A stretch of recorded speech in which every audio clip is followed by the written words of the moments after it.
नमस्कार, नमस्कार, नमस्कार मित्रांनो. मी यशदीप हजारे स्वागत करतो तुमचं आपल्या यूट्यूब चॅनलमध्ये निफ्टी बँक निफ्टीच्या डेली ॲनालिसिस व्हिडिओमध्ये. सगळ्यांना एकच प्रश्न पडलेला आहे की आजच्या मार्केटची क्लोजिंग अशी का झालेली आहे? तर सगळ्यात अगोदर समजून घ्या, आजचा जो म्हणजे पहिलं जे याच्या आधी क्लोजिंग व्हायच्या ना त्या व्हीवॅपच्या आधारे व्हायच्या आणि आत्ताची जी क्लोजिंग होणार आहेत ना ते कॅशच्या आधारे होणार आहे. तर इतकं जास्त डोकं लावू नका. सिंपल एक गोष्ट लक्षात ठेवा की आता याच्यावरती काय म्हणजे क्लेरिफिकेशन काय ते हे पाहणं गरजेचं आहे. आत्ता तर ज्या वेळेस आत्ता मी व्हिडिओ करतोय त्यावेळेस कुठलंही क्लेरिफिकेशन नाही आहे. परंतु एक गोष्ट नेहमी लक्षात ठेवा की जो स्पॉट चार्ट असतो ना तो फ्युचरच्या थोडासा खाली असतो. म्हणजे फ्युचर कधी पण वरती असतो. हे आपल्याला हे बेसिक रूल होता. परंतु आत्ता जर बघितलं तर काय आहे, फ्युचर हा खाली आहे आणि स्पॉट चार्ट आपल्याला वरती बघायला मिळतोय. आता हा जो मोमेंटम होता हा फक्त आपल्याला स्पॉट चार्टवरती निफ्टी आणि बँक निफ्टीमध्ये बघायला मिळते. सेन्सेक्समध्ये नाहीये, प्रीमियममध्ये देखील नाहीये. त्यामुळे थोडंसं आत्ता जर विचार केला तर याला आपण थोडंसं ग्लिच समजू शकतो किंवा पहिला दिवस होता आज नवीन क्लोजिंगचा. त्यामुळे आपण थोडंसं बेनिफिट ऑफ डाऊट देऊ शकतो की बाबा आता उद्या, परवा, तेरवा ह्याच्यामध्ये काय होतं, याच्यामध्ये काय बघायला मिळतंय हे थोडंसं पाहणं इंटरेस्टिंग आहे. आणि मी तुम्हाला लास्ट व्हिडिओमध्येच सांगितलं होतं की नवीन काहीतरी येते मार्केटमध्ये क्लोजिंगच्या बाबतीत. त्यामुळे थोडंसं आपल्याला एखादा 2 दिवस मार्केटला बघणं गरजेचं आहे. आणि असं काहीतरी होईन याची मला अपेक्षा होतीच. ओके. परंतु ज्या पद्धतीने आता 24,774 ची आपल्याला इथे ऑफिशियली क्लोजिंग बघायला मिळते. परंतु तुम्हाला मी फ्युचरच्या चार्टवरती घेऊन जातो. फ्युचर जो आहे तो आहे 24,664चा. ओके. म्हणजे फ्युचरमध्ये आपल्याला बघायला मिळाली का नाही बघायला मिळाली. ओके. आणि स्पॉटवरती बघायला काय मिळते 24,777 म्हणजे बऱ्यापैकी साधारण फ्युचरच्या कम्पेअरला जर केलं तर 300 पॉईंट आपल्याला जास्त बघायला मिळते. 300 नाही, 1 मिनिट. 24,600 150 ते 1.25 पॉईंट जास्त बघायला मिळते. तर आत्ता सध्या तर आपण याला ग्लिच समजू, एक टेक्निकल प्रॉब्लेम म्हणलं तरी चालेल. कारण की तिकडे कुठलंही ऑफिशियल स्टेटमेंट आपल्याला बघायला मिळालेलं नाही. त्यामुळे आत्ता ही कॅन्डल जितकी तुम्ही इग्नोर करसाल ना, ही जी कॅन्डल आहे, जितके तुम्ही इग्नोर करसाल तितकं तुमचं माइंड शांत राहील आणि तुम्हाला ॲनालिसिस व्यवस्थित समजेल. ओके. नाहीतर काय होईल, फक्त ह्याच कॅन्डलचा जर तुम्ही विचार करत बसले ना तर मग काही उपयोग नाही आहे. गोष्टी समजायच्या त्या समजणार नाही आणि जी गोष्ट टेक्निकली व्यवस्थित झालेली नाही आहे, त्याचा विचार करण्यात कुठलंही लॉजिक नाही आहे. ओके. आता आपण फक्त फ्युचर चार्टचं बघूया. फ्युचर आहे 24,664 आणि नेहमी लक्षात ठेवा फ्युचर हा स्पॉटपेक्षा वरती असतो. ओके. मग तो 5 पॉईंट असो, 10 पॉईंट असो, तो वरती असतो. आणि आत्ता जर बघितलं तर 24,664 साधारण जर बघितलं तर आता 24,664 आसपास फ्युचर क्लोजिंग झालेली आहे. आता मार्केट उद्या काय ओपनिंग दाखवते ते एकदा व्यवस्थित समजून घेणं गरजेचं आहे. आणि बघा हे थोडंसं याला जागेवरती येण्यासाठी याला थोडासा वेळ लागणार आहे. 2 ते 3, 4 दिवस, 5 दिवस, 10 दिवस जे काय लागतील ते लागू द्या. परंतु 3 वाजेपर्यंत मार्केट ओपन आहे असं तुम्ही समजा. पुढचे त्याच्यानंतरनं थोडंसं वेळ घ्या. त्याच्यानंतर काही जास्त काही मार्केटचा विचार करण्याचं थोडंसं इग्नोर करा. ओके. आता आय होप तुम्हाला या गोष्टी थोड्याशा क्लिअर झाल्या असतील. आता उद्या काय आहे तर उद्या एक्सपायरी आहे. म्हणजे असं काहीतरी झालंय आणि त्याच्यानंतर एक्सपायरीचा दिवस आहे. कुठली एक्सपायरी आहे? निफ्टीची एक्सपायरी आहे. मग निफ्टीचे लेवल काय बनतात ते बघून घेऊया.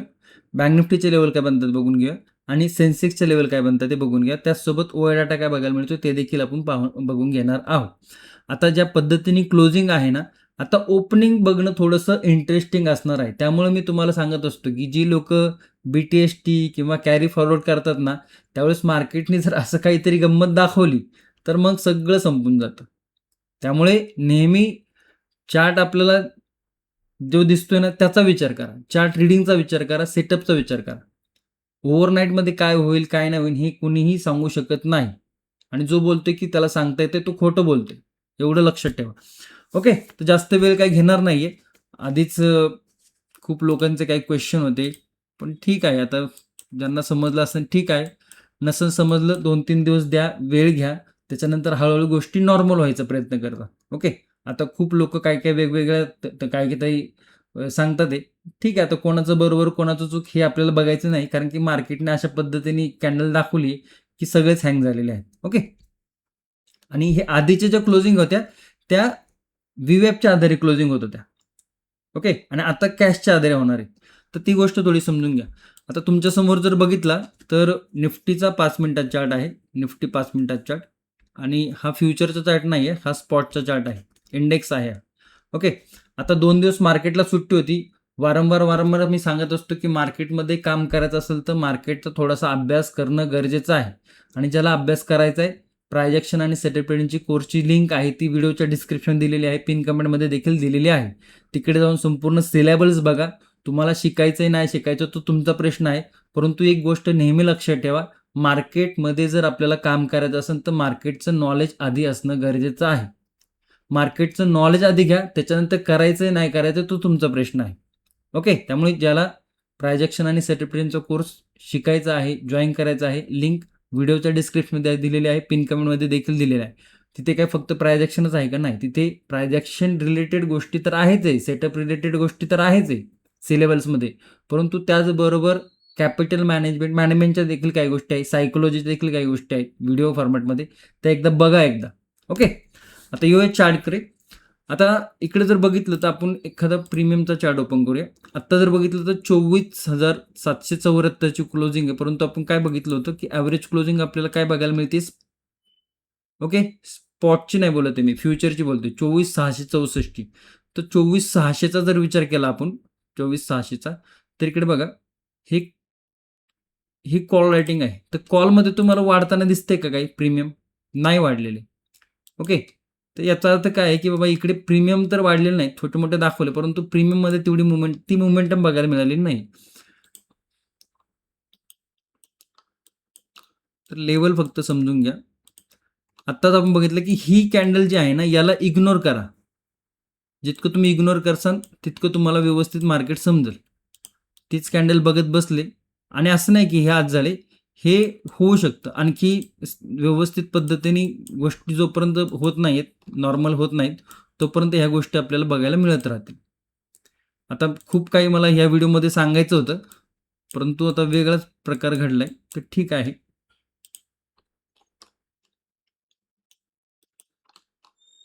म्हणजे ज्या कमेंट होत्या, कमेंट आवर्जून करा. बघा, व्हिडिओ जर आवडला तर व्हिडिओला कमेंट आवर्जून करा, कारण की एक कमेंट सेक्शन मी ठेवणार आहे शेवटचे 2 ते 3 मिनिटांमध्ये. ज्या पण खूप काही लोकांच्या कमेंट आहे की ज्या त्याची उत्तरं तुम्हाला मिळायला पाहिजे, त्या कमेंट मी घेणार आहे, दाखवणार सुद्धा आहे स्क्रीनवरती कमेंट. ओके. त्यामुळे आवर्जून कमेंट करा. व्हिडिओ जर आवडला तर आवर्जून लाईक करा, तुमच्या मित्रांपर्यंत नक्की शेअर करा आणि सबस्क्राईब केलं नसेल तर आवर्जून सबस्क्राईब करा, कारण की खूप काही शिकण्यासारखं आहे. ज्याला मार्केटमध्ये खरंच शिकण्याची इच्छा आहे त्यांनी व्हिडिओ संपूर्ण बघण्याचा प्रयत्न करा. ओके.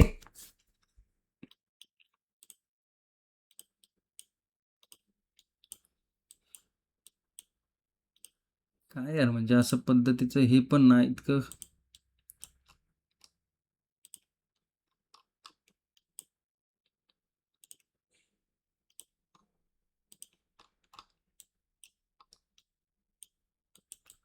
तुम्ही जर ट्रेडिंग व्ह्यूवरती जाऊन जर बघितलं ना, तर ट्रेडिंग व्ह्यूवरती अशी कॅन्डल नाही. जर कोणी तुम्ही ट्रेडिंग व्ह्यू वापरत असाल तर अशा पद्धतीची कॅन्डल नाही आहे. आपण जाऊच ट्रेडिंग व्ह्यूवरती एकदा. बघा, ट्रेडिंग व्ह्यूवरती जी क्लोजिंग दिसते इकडे तुम्हाला 24,774, परंतु ती कॅन्डल बनलेली दिसत नाही आहे. ट्रेडिंग व्ह्यूवरती जर याचा क्लोजिंग बघितलं तर 24,573च्या आसपास आहे. तर आपण फ्युचरचा विचार केला आहे 24,600च्या आसपास. आता ओपनिंग कुठं होती ना हे पाहणं गरजेचं आहे. ओपनिंग इकडे होती, इकडे साधारण ओपनिंग जर बघितलं तर या नोट ट्रेडिंगच्या आसपास व्हायला पाहिजे, म्हणजे फ्लॅट ओपनिंग होत असेल तर. ओके. लेवल थोडंसं समजून घ्या. आजचं जर मार्केट बघितलं तर आजच्या मार्केटमध्ये एक ओपनिंगला एक मोठी कॅन्डल बनली, इनसाइड कॅन्डल बनली, त्याच्यानंतर पूर्णतः कन्सोलिडेशन होतं. आता मी वारंवार सांगत असतो की इंडिया विक्स बघायचा. इंडिया विक्स काय आहे? 12च्या आतमध्ये आहे, म्हणजे 12पेक्षा कमी आहे. म्हणजे 12पेक्षा कमी आहे तर इंडिया विक्स खूप लो आहे, म्हणजे मोमेंटम येण्याची पॉसिबिलिटी काय खूप कमी आहे. ओके. आता इथे 12 आहे, परंतु उद्या एक्सपायरी आहे. एक्सपायरीमध्ये काय होतं की एक्सपायरीमध्ये व्हॉलेटाईल मोमेंटम येण्याची पॉसिबिलिटी जास्त असते. त्यामुळे जरी इंडिया विक्स 12 इथे दिसत असेल, परंतु एक्सपायरीच्या दिवशी इंडिया विक्समध्ये देखील मोठे मोमेंटम बघायला मिळतात. बघितलं तर प्रीमियम असतात, त्याच्यामुळे थोडंसं मोमेंटम एक्सपायरीमध्ये बघायला मिळतो. पॉसिबिलिटी जास्त असते, मिळतोच असं नाही.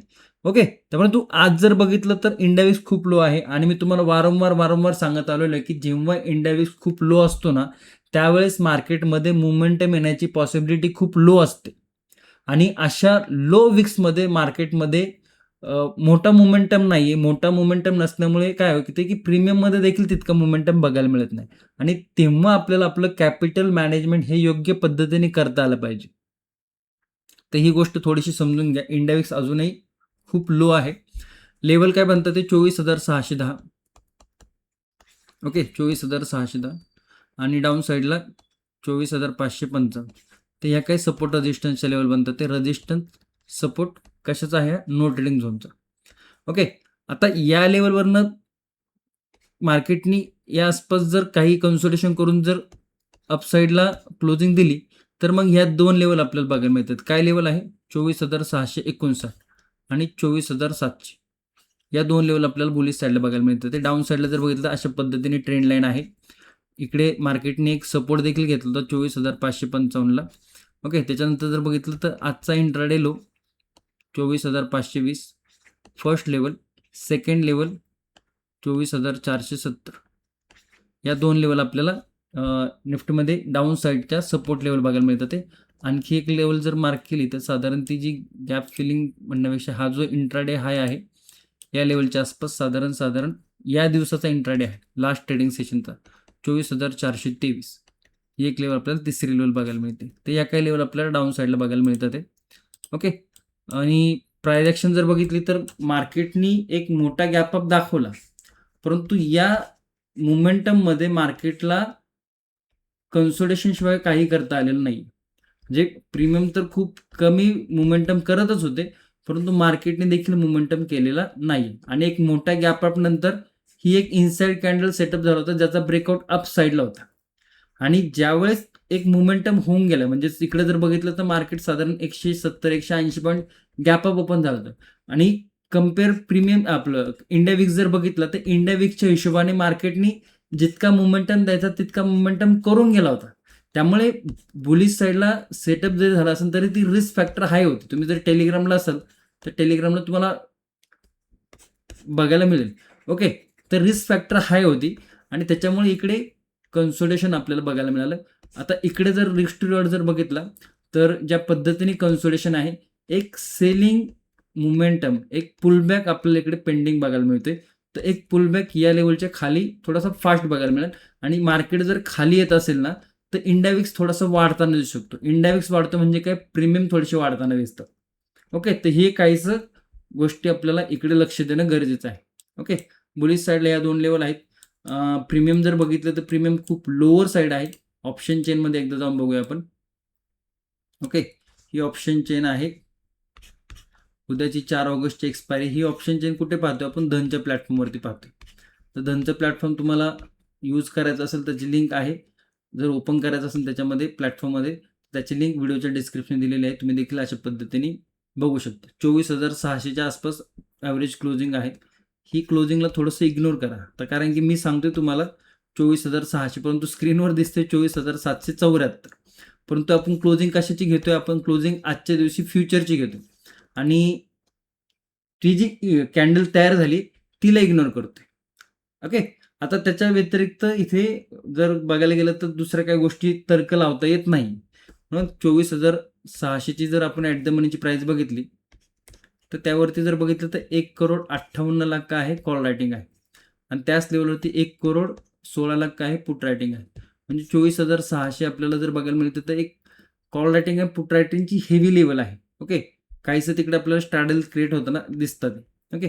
मग या रेंजमध्ये मार्केटमध्ये कन्सोलिडेशनची पॉसिबिलिटी जास्त आहे. तो रेंज आपल्या नो ट्रेडिंग झोनच्या आतमध्ये आहे. मग जे काही कन्सोलिडेशन करायचे कन्सोलिडेशन करू द्या. ब्रेकआउट येतोय का ब्रेकडाऊन येतोय हे पाहणं गरजेचं आहे. आता फक्त ब्रेकआउट ब्रेकडाऊन लेवल ब्रेक कशी लेवल ब्रेक झाली म्हणून मोमेंटम येत असं नाही.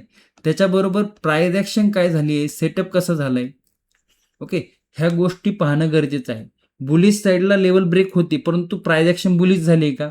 हा क्वेश्चन तुम्हाला पडायला पाहिजे. सेलिंग साईडला लेवल ब्रेक होती, ब्रेकडाऊन सेलिंग साईडला होते, परंतु प्राइस ॲक्शन बेरिश आहे का? हा क्वेश्चन तुम्हाला पडायला पाहिजे. आणि हे क्वेश्चन कधी पडणार, ज्यावेळेस तुम्ही मार्केट शिकत असाल, ज्यावेळेस तुम्हाला मार्केटमधनं नॉलेज येत असेल, त्यावेळेस तुम्हाला ह्या गोष्टी समजणार आहे.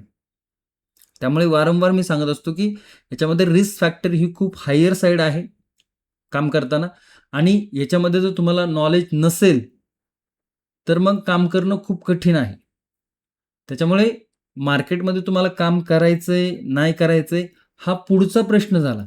त्याच्या अगोदर तुम्हाला मार्केटचं नॉलेज असणं खूप गरजेचं आहे. ओके, आणि त्याच्या नॉलेज घेतल्यानंतर तुम्हाला ही गोष्ट जमतीये नाही जमतीये हे तुम्ही ठरवा, आणि त्याच्यानंतर याच्यामध्ये काम करायचंय नाही करायचंय हा तुमचा डिसिजन असायला पाहिजे. ना कोणाचा रील्स बघू नका, ना कोणाचा व्हिडिओ बघू नका. हे फक्त तुम्ही नॉलेजसाठी बघू शकता सोशल मीडिया, परंतु डिसिजन हे शेवटचं तुमचं असायला पाहिजे. ओके, तर ह्या थोड्याशा गोष्टी समजून घ्या. आणि ज्या मित्रांनी प्रायजेक्शन आणि सेटअप ट्रेंडचा कोर्स केलेला आहे, व्यवस्थित पद्धतीने शिकत आहात, ते त्यांचा एक्सपिरियन्स म्हणजे प्रायजेक्शन आणि सेटअप ट्रेंडचा कोर्स जॉईन करण्यापूर्वी तुमचा अनुभव कसा होता आणि प्रायजेक्शन आणि सेटअप ट्रेंडचा कोर्स जॉईन करण्यानंतर तुमचा अनुभव कसा आहे हा आवर्जून शेअर करा आणि कमेंट नक्की करा. त्या कमेंट मी घेणार आहे पुढच्या व्हिडिओमध्ये. ओके, तर या पद्धतीने किंवा वाईट डाटा बघायला मिळते.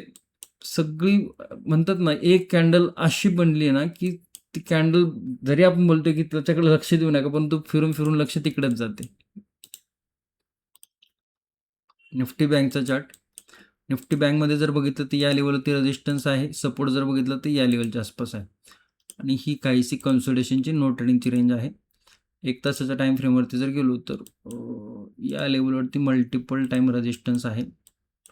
त्याच्यामध्ये जर बघितलं तर ही एक लेवल आहे ज्या लेवलवरती राऊंड पण लेवल आहे आणि तिकडे मल्टिपल टाइम रेजिस्टन्स घेतलेला आहे.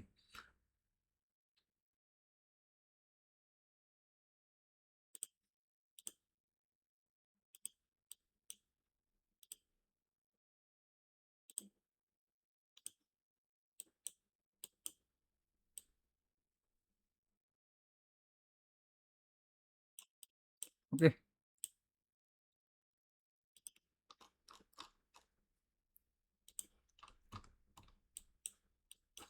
इकडे जर बघितलं तर हा काहीसा टॉपला जाऊन छोटासा कप अँड हँडल बघायला मिळतोय. ही कॅन्डल आपल्याला सध्या तरी इग्नोर करावं लागणार आहे. ओके, ही लेवल आहे जे की 57,633 ची आहे, आणि वरती जर बघितलं तर 57,850 ची लेवल आहे. Resistance, support, no trading zone, आणि त्याच्यानंतर जर बघितलं तर खाली 57,503 चा एक आजचा इंट्राडे लो आहे ज्याच्यावरती सपोर्ट आपल्याला बघायला मिळते. त्यानंतर जर बघितलं तर या लेवलवरती डबल टॉप बनवला म्हणजे तो रेजिस्टन्स होता तो सपोर्टचं काम करणार आहे 57,361, आणि त्याच्यानंतर जर बघितलं तर 57,222 या काही डाऊन साईडचे लेवल आहे. बुलिश साईडला जर बघितलं तर या लेवलवरती रेजिस्टन्स आहे 57,850चा नो ट्रेडिंग झोनचा रेजिस्टन्स. ही लेवल खालनं जर येऊन ब्रेक करते तर याचा ट्रेंड आत्ता तरी आपल्याला लास्टचे 7 ते 8 ट्रेडिंग सेशनमध्ये बुलिश बघायला मिळतोय. आणि नाही सपोर्ट ब्रेक झाला, मार्केटने नाही सपोर्ट ब्रेक केला, आणि त्याच्यानंतर जर मार्केट काहीसं बुलिश प्रायजेक्शन करून जर रेजिस्टन्स ब्रेक करत असेल तर मग मार्केट आपल्याला एक नवीन हाय लावताना दिसू शकतं. ओके, परंतु त्याच्यामध्ये काय आहे, एक राऊंड लेवल आहे 58,000ची. त्याच्यानंतर जर बघितलं तर 58,100, साधारण 58,100चीच लेवल आहे, आणि 58,200 या काही लेवल रेजिस्टन्स लेवल बघायला मिळत आहे. आता लक्षात काय ठेवायचं आहे की बाबा मार्केटनी या लेवलपर्यंत मोमेंटम हा गॅप अपने केला होता, त्याच्यानंतर कन्सोलिडेशन केलेलं आहे. म्हणजे एक मोमेंटम नंतर मार्केटने कन्सोलिडेशन केलं म्हणजे मार्केटचा व्ह्यू आपल्याला इकडे थोडासा बुलिश बघायला मिळतो, परंतु बघताना थोडंसं मार्केटला न्यूट्रल बघा. ओके, कारण की मोमेंटम तितकं मार्केट देत नाही इंडिया विक्सचं जर कम्पेअर केलं तर, आणि मोमेंटम नाही म्हणजे प्रीमियममध्ये मोमेंटम पण नाही, आणि अशा पद्धतीचं काहीसं मार्केटमध्ये काहीसा वेगळेपणा दिसतोय. त्यामुळे सेशन फक्त जर तुम्ही विचार केला 9:15ला मार्केट रेग्युलर प्रमाणे ओपन होते, प्री ओपनिंग नंतर 9:15ला मार्केट ओपन.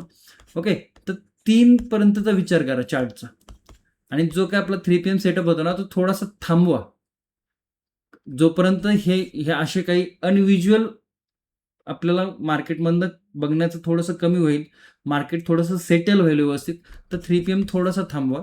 ओके, आणि थोडंसं विचार जर फक्त करता तर 3 PM म्हणजे 3 वाजेपर्यंतचा विचार करा.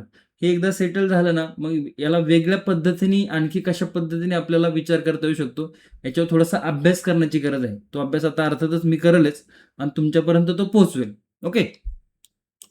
आणि अशा पद्धतीचे काही बँक निफ्टीमध्ये लेवल बनतात ते. ओके. जाऊया सेन्सेक्समध्ये. आता सेन्सेक्स जर बघितलं तर सेन्सेक्समध्ये म्हणजे डाऊन साईडचा जर विचार केला तर सेन्सेक्स मध्ये नाही आपल्याला अशी मोमेंटम बघायला मिळाली. सेन्सेक्स जर बघितलं तर एका सिंगल कॅन्डलमध्ये कन्सल्टेशन केले आणि जे लोक आधीपासून व्हिडिओ बघत आहेत, कितीतरी वेळा मी म्हणजे कितीतरी अनालिसिस व्हिडिओमध्ये सांगितलं की जर ओपनिंग कॅन्डल जर अशी बनत असेल ना, तर हाय पॉसिबिलिटी असते की तो दिवस त्या कॅन्डलच्या आतमध्ये कन्सल्टेशन करताना दिसू शकतो. किती किती लोकांना माहिती आहे हे कमेंट करून सांगा. आणि इकडे जर बघितलं तर मार्केटने ओपनिंग ही या लेवलवरून म्हणजे 78,900 वरनं रेजिस्टन्स आणि तिकडनं पुल बॅक. तर आता इकडनं मार्केट वरती जाण्यासाठी इकडे तर रेजिस्टन्स आहेच, परंतु आजचा इंट्राडे हायचा देखील रेजिस्टन्स आहे. म्हणजे मार्केटमध्ये अप साईडला जाण्यासाठी 2 स्ट्रॉंग रेजिस्टन्स आपल्या इकडे बघायला मिळतात. मग याचा जर रिस्क टू रिवॉर्ड जर बघितलं तर बुलिश साईडला रिस्क टू रिवॉर्ड फार कमी आहे. परंतु एकच गोष्ट आपल्याकडे बघायचं आहे की याचा जो ट्रेंड आहे ना, याचा जो ट्रेंड आपल्याला काय बघायला मिळतोय ना, हा ट्रेंड आपल्याला बघा momentum gap up, momentum gap up, momentum gap up. ज्यावेळेस मार्केट अप ट्रेंडमध्ये असतं ना, market gap up gap up gap up gap up करत चालतं. त्यामुळे मोमेंटम पकडणं बुलिश मार्केटमध्ये हे खूप कठीण असतं आणि शक्यतो मार्केट अशा पद्धतीनेच गॅप गॅप करत जातं. आणि त्यामुळे खूप लोकांना असं वाटत पण असेल आणि अनुभव पण असेल की डाऊन ट्रेंडमध्ये मार्केटमध्ये मार्केट पकडणं थोडंसं बुलिश ट्रेंडच्या कम्पेअर केलं तर थोडंसं सोपं वाटतं. ओके. आणि अप ट्रेंडमध्ये मार्केट असतं ना, त्यावेळेस मार्केटमध्ये काम करणं हे खूप अवघड असतं आणि हे आपल्याला चार्टवरनं देखील बघायला मिळतं. हे गोष्ट आपल्याला चार्टवरती देखील बघायला मिळते. खूप लोकांचा तसा एक्सपिरियन्स असणार आहे. मला जर विचाराल तर माझा देखील तसाच काहीसा एक्सपिरियन्स आहे. ओके. त्यामुळे थोडंसं मार्केट इकडे बुलिश साईडला जाताना पकडणं थोडंसं अवघड असतं. परंतु आत्ता जर बघितलं तर काय इकडे बघायला मिळते, जरा 1 तासाच्या टाइम फ्रेमवरती जाऊया. आता तुम्हाला इकडे परत इकडे दाखवतो, काय थोडंसं समजून घ्या. बघा, या लेवलपासून मोमेंटम सुरुवात झाली होती. Green candle gap up, green candle, एक रेड कॅन्डल आली म्हणजे एक पॉज घेतला. त्याच्यानंतर कंटिन्युअसली ग्रीन कॅन्डल होत्या. आज एक मोठी गॅप अप ओपनिंग झाली, परंतु कॅन्डल जर बघितलं तर रेडमध्ये आहे आणि इकडे आपल्याला ग्रीनमध्ये बघायला मिळते. परंतु कॅन्डल जर बघितली तर कॅन्डल काहीशी हायर साईडला ओपन होऊन क्लोजिंग आहे ती काहीशी लोअर साईडला आहे. मग ही कॅन्डल जर आहे या कम्पेअरला जर बघितलं तर हा एक पॉज आहे. परंतु कॅन्डल जर बघितलं तर ही काहीशी सेलिंगची काहीशी निगेटिव्ह आहे आणि या लेवलवरती मार्केटने मल्टिपल टाइम रेजिस्टन्स घेतलेला आहे. ओके. तर डाऊन साईडला एक अशी कॅन्डल डाऊन साईडला बघा, ही जी कॅन्डल आहे ना, अशी कॅन्डल व्यवस्थित पद्धतीने जोपर्यंत डाऊन साईडला बनत नाही ना, तोपर्यंत थोडंसं ट्रेंड आहे तो बुलिशच राहील. परंतु जर अशा पद्धतीची एखादी कॅन्डल बनली ना, त्याचा मग मार्केटमध्ये आपल्याला फॉलो बघायला मिळू शकतो. त्यामुळे मार्केट जर नेगेटिव्ह साईडला जरी जात असेल ना, तर खूप काही असं त्याच्यावरती रिस्क मॅनेजमेंटचं गोष्टी थोड्याशा करणं अवघड आहे, म्हणजे करणं गरजेचं आहे. नाहीतर काय होतं की मग मार्केट ब्रेकडाऊन फेलियर करून वरती जाण्याची पॉसिबिलिटी वाढते आणि इकडे ट्रॅप तयार होतो आणि त्या ट्रॅपमध्ये अडकायचं थोडंसं कमी करा. ओके. कमी करा म्हणजे आता ज्याला नॉलेज आहे त्याला समजेल, परंतु ज्याला नॉलेज नाही थोडंसं नॉलेज त्यावरती घ्यायचा प्रयत्न करा आणि एकदा प्राइस ॲक्शन सेटलमेंट कोर्स केला ना तुम्ही, तर तुम्हाला बऱ्यापैकी गोष्टी थोड्याशा समजून येतील आणि त्याच्यातनं परत तुम्ही शिकायला सुरुवात केली ना, तर आणखी गोष्टी समजून त्याच्यातून थोडासा एक्सपिरियन्स आल्यानंतर तुम्हाला ह्या गोष्टींना हळूहळू कळायला लागतील. ओके. तर लेवल थोडे समजून घ्या. इकडे जर बघितलं तर 78,000ची 78,800ची एक लेवल आहे. डाऊन साईडला जर बघितलं 78,600ची या लेवलची आपल्याला रेंज बघायला मिळते. डाऊन साईडला जर बघितलं एक सपोर्ट 1 तासाच्या टाइम फ्रेमवरती जर गेलो तर टेक्निकली जर बघितलं तर या लेवलची एक सपोर्ट बघायला मिळते. आणि आणखी एक लेवल जर बघितली तर या लेवलच्या आसपास. बुलिश साईडला जर बघितलं तर आजचा इंट्राडे हाय, त्यानंतर जर बघितलं तर या स्विंग हायवरती आपलं एक सपोर्ट रेजिस्टन्स बघायला मिळते. आणखी एक लेवल जर बघितलं तर या लेवलच्या आसपास. आता बुलिश साईडला देखील इकडे 3 लेवल बघायला मिळतात ते, परंतु बुलिश साईडला ही जी कॅन्डल बनली आहे ना, ही कॅन्डल ब्रेक करणं जेवढं दिसतंय तेवढं सोपं नाही मार्केटला. खूप जास्त ताकद लावावी लागणार आहे. कारण की या कॅन्डलच्या 50%ला ब्रेक केलेलं नाही आज. ओके, मार्केटने ट्राय केलं परंतु ब्रेक केलं नाही. आणि त्याच्यानंतर जी क्लोजिंग आहे ती थोडीशी म्हणजे इकडे बघितलं तर 78,639ला आहे.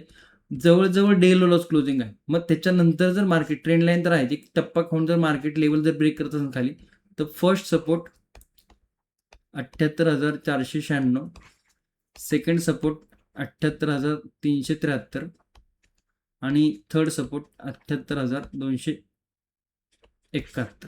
ओके, या काही लेवल आपल्याला बघायला मिळतात. ते बुलिश साईडला जर बघितलं तर 78,800च्या वरती जर बघितलं तर 78,900, सॉरी 78,900. सेकंड बघितलं तर 79,034 आणि 79,137. ओके, आणि सेन्सेक्स हा एक BSCचा पार्ट आहे, त्यामुळे तिकडची जी क्लोजिंग आहे ती रेग्युलरली आपल्याला बघायला मिळेल. परंतु निफ्टी आणि बँक निफ्टी जर बघितलं तर NSEचे पार्ट आहेत. ओके, तर ह्या गोष्टी पण आपल्याला माहिती असायला पाहिजे. ओके, गॅप अप जर ओपन होत असेल, आता गॅप अप या लेवलच्या आसपास जर ओपन होत असेल तर काहीचं सेलिंग प्रेशर बघायला मिळू शकतो. गॅप डाऊन जर ओपन होत असेल तर मग थोडासा कन्फ्युजन आपल्याला वाढताना दिसतं. परंतु हेच जर आपण बँक निफ्टीमध्ये बघितलं तर बँक निफ्टीमध्ये किंवा निफ्टीमध्ये ओपनिंग काय आहे ना हे पाहणं खरंच गरजेचं आहे. म्हणजे माझ्यासाठी देखील इंटरेस्टिंग आहे. ओके, की ओपनिंग काय होती, ज्या पद्धतीने इकडे क्लोजिंग दाखवली, ओके, ज्या पद्धतीने आपल्याला क्लोजिंग इकडे बघायला मिळते 24,774 वरती. ओके, आत्ता तरी सध्या चार्टवरती. परंतु याची ओपनिंग काय होती हे पाहणं इंटरेस्टिंग असणार आहे. त्यामुळे जे नवखे लोक आहेत किंवा ज्यांना एक्सपिरियन्स कमी आहे ना, तर थोडंसं मार्केट जेव्हा क्लोजिंग आहे ना त्यावेळेस थोडंसं मार्केटपासून जितकं तुम्हाला शांत राहतं तितकं शांत राहण्याचा प्रयत्न करा. ओके, त्यामुळे अशा वेळेस काय होतं की काही नवीन गोष्टी जेव्हा घडत असतात ना त्या आपल्या फेवरमध्ये जातील की आपल्या अगेन्स्टमध्ये जातील हे आपल्याला माहिती नसतं. आणि ज्यावेळेस गोष्टी आपल्याला माहिती नसतात ना त्या तितक्याशा क्लिअर नसतात. ओके, आणि आय होप तुम्हाला आजचा जो व्हिडिओ आहे तो थोडासा काहीसा कन्फ्युजन करणारा वाटला असेल किंवा जसं आपण रेग्युलर व्हिडिओ करतो तसं थोडासा वेगळं वाटला असेल. पण आय होप यातनं देखील तुम्हाला काहीतरी शिकायला मिळालं असणार आहे. व्हिडिओ जर आवडला असेल तर मनापासून लाईक करा. तुमच्या मित्रांपर्यंत जो शिकण्यासाठी इंटरेस्टेड आहे त्याच्या जो सोबत नक्की शेअर करा. आणि चॅनलवर नवीन असाल, सबस्क्राईब केलं नसेल तर आवर्जून सबस्क्राईब करा. ओके, धन्यवाद. जय हिंद, जय महाराष्ट्र, जय शिवराय.